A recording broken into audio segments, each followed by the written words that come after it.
You hear Mike Tyson, one punch behind bars. A lot of people look at Mike Tyson and they only see the fighter, the man who could walk into the ring, stare another bloke down, and already have him beaten before the bell even rang. They remember the knockouts, the chaos, the headlines, but what most don't see is the man who ended up locked away, stripped of everything, forced to live the life so many of us inside know all too well. This isn't the story of the champ holding up belts or biting ears. This is the story of a bloke trapped behind steel bars, and the one time, just once, he snapped and let it out. And if you've never been locked down, you might not understand why that single punch says more about prison than 1,000 street fights ever could. From the streets to the ring, Mike Tyson's story starts long before the prison walls. He grew up in Brownsville, Brooklyn, one of the roughest neighborhoods in America. His old man was gone, his mum struggled, and young Mike was out there in the streets before he was even a teenager. He was getting into trouble, fighting, robbing, hanging around the wrong crowds. Same story I've seen 100 times over here in Melbourne with young fellas chasing respect they don't even understand. But here's the twist. Tyson wasn't just another lost kid. He had this raw, animalistic power. His fists spoke louder than his words.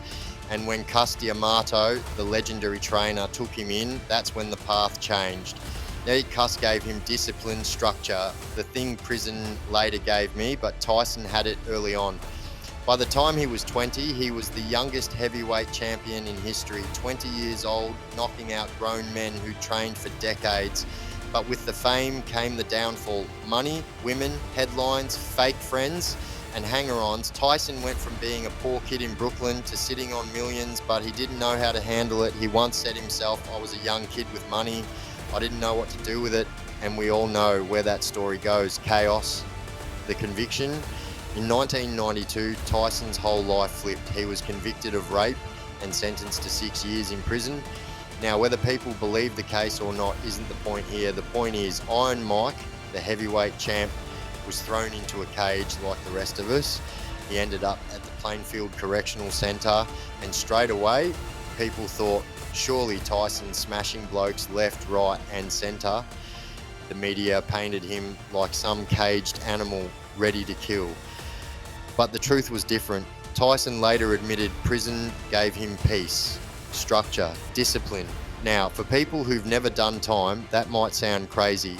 How can prison be peaceful? But let me tell you, when your life on the outside is pure madness, sometimes the inside strips it all away and leaves you with the basics. Eat, sleep, train, think. That's it. Tyson said those 3 years were some of the best of his life. And I get that. I've said similar things about my own time inside, not because it's good in there, but because you've got no distractions, just yourself and your thoughts. Daily life inside. So, what did Tyson's prison life look like? Well, he wasn't in there running the yard like a gang boss. He kept to himself, trained and treated people with respect. And he said, I treated everybody nice. That's the key, right? In prison, respect is currency. Doesn't matter if you're a millionaire boxer or a broke junkie. If you treat people with respect, you'll get it back. And if you act like a big shot, you'll get tested real quick. And Tyson trained like a man possessed. No boxing gyms, no fancy equipment, just bodyweight exercises, runs, mental toughness. He dropped from 285 pounds to 215. That's 70 pounds gone just from pure discipline. That's a bloke turning frustration into fuel. Now, let me pause here and tell you, I've seen the same thing in Aussie prisons. Blokes go in overweight, lazy, hooked on gear. But after 6 months inside, they're ripped, sharper, cleaner than they've ever been. That's what happens when you take away the smokes, the booze, the junk. You've got nothing but time. And if you've got the willpower, you turn into a weapon, the lockdown. But here's where it all changes. Tyson wasn't cruising through prison without struggle. There was one night that broke him. There'd been a stabbing inside the prison. And when that happens, the screws shut everything down. No gym, no record, no nothing. Everyone locked in their cells, tensions boiling. You can't even stretch your legs. And let me tell you, that does your head in. Days start bleeding into each other. The walls close in. You're not just locked up physically, you're locked up mentally. Tyson described it himself. He said, "We were locked down for a long time. Somebody said something, and I just went over there and hit him. I was upset and miserable.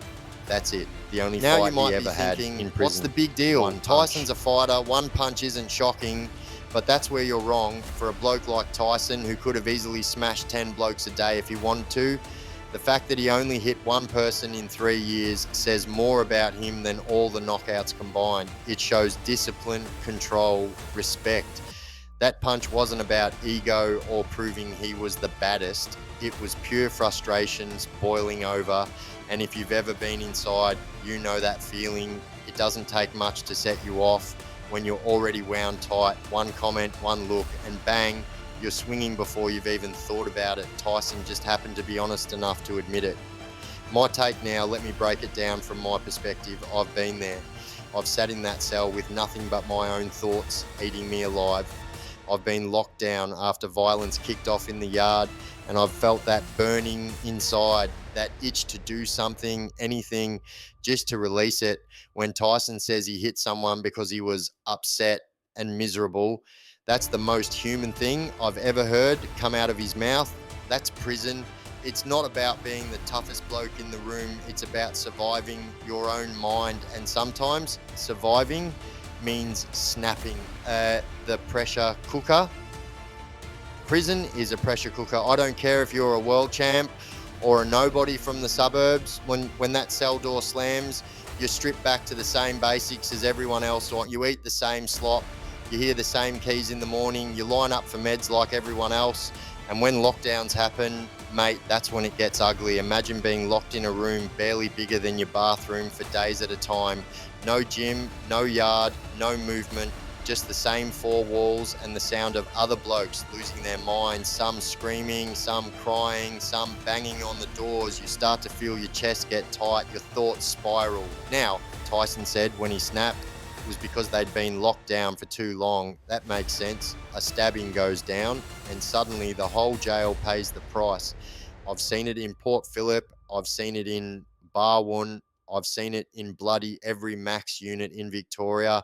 One bloke pulls a shiv and 200 other blokes lose their rec time for weeks. Doesn't matter if you were involved or not. Everyone suffers. So you sit there stewing, waiting, losing your grip.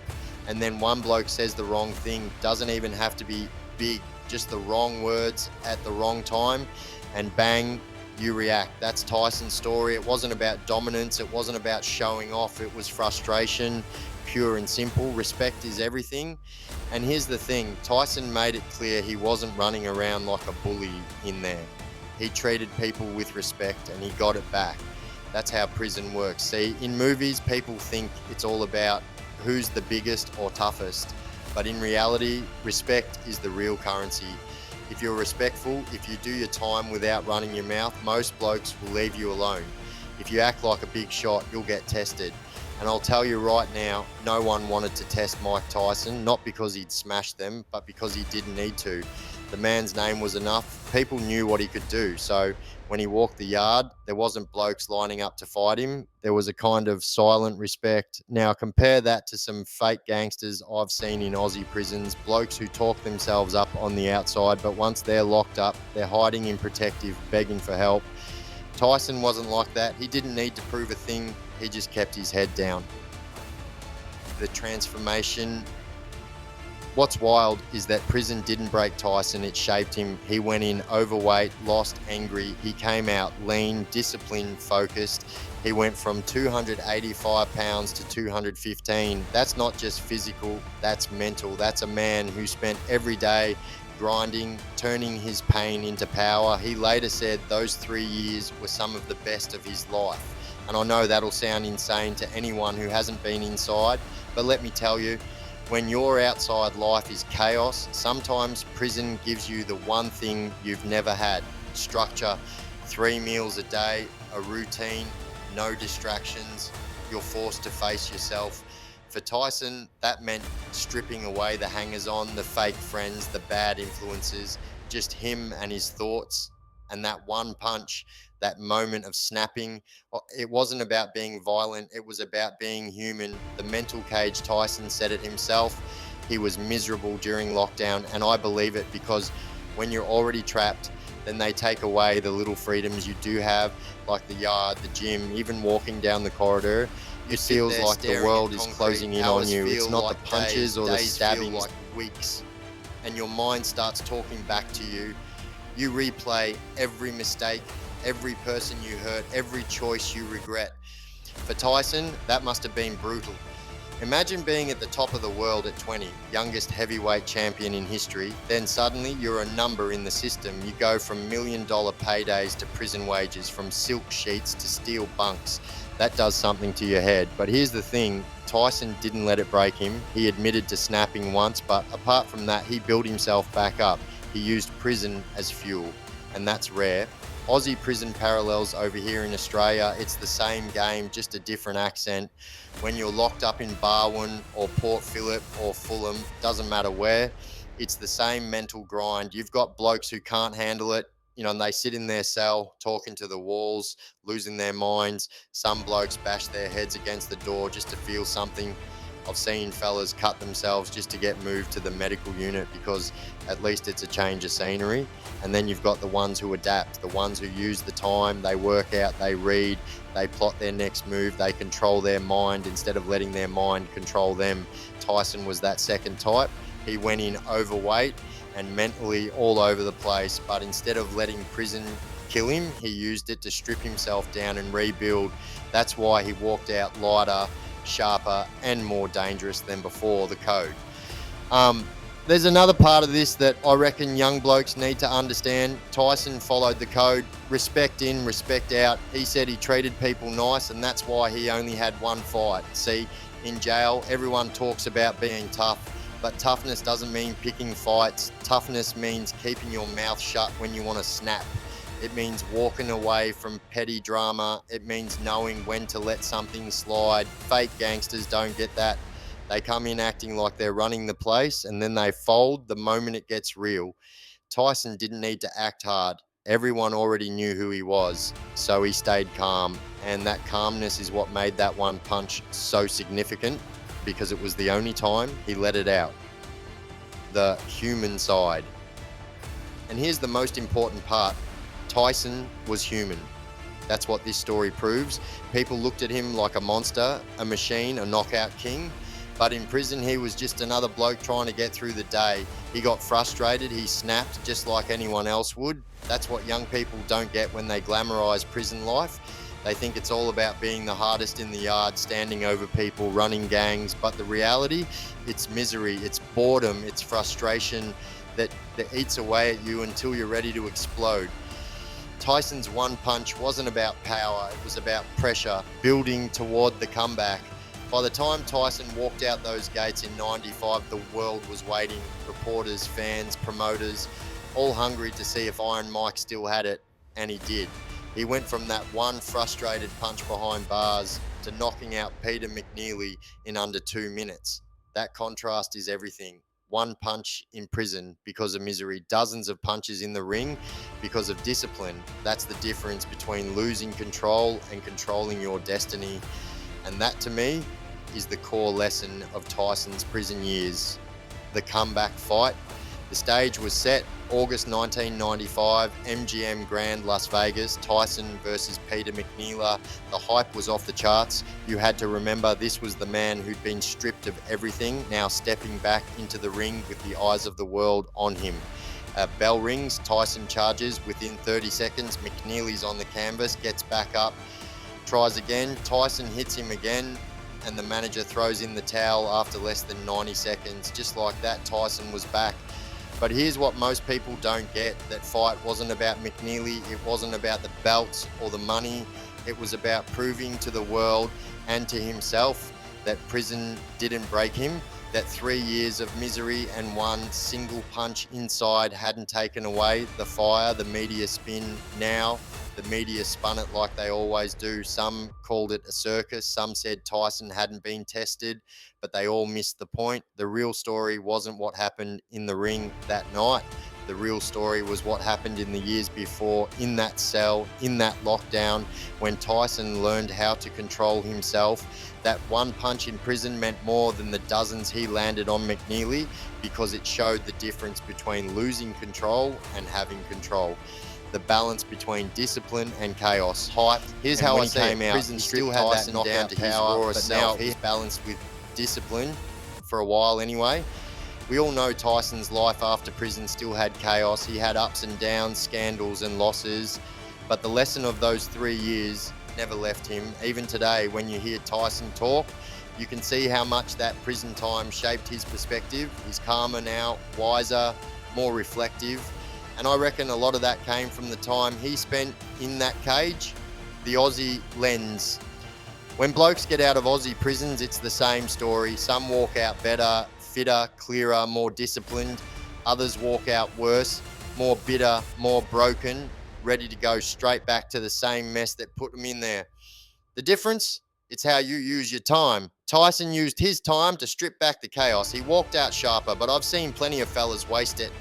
They sit in their cells all day playing cards, smoking, whinging, talking about crimes they'll commit when they're out. Those are the ones who come back.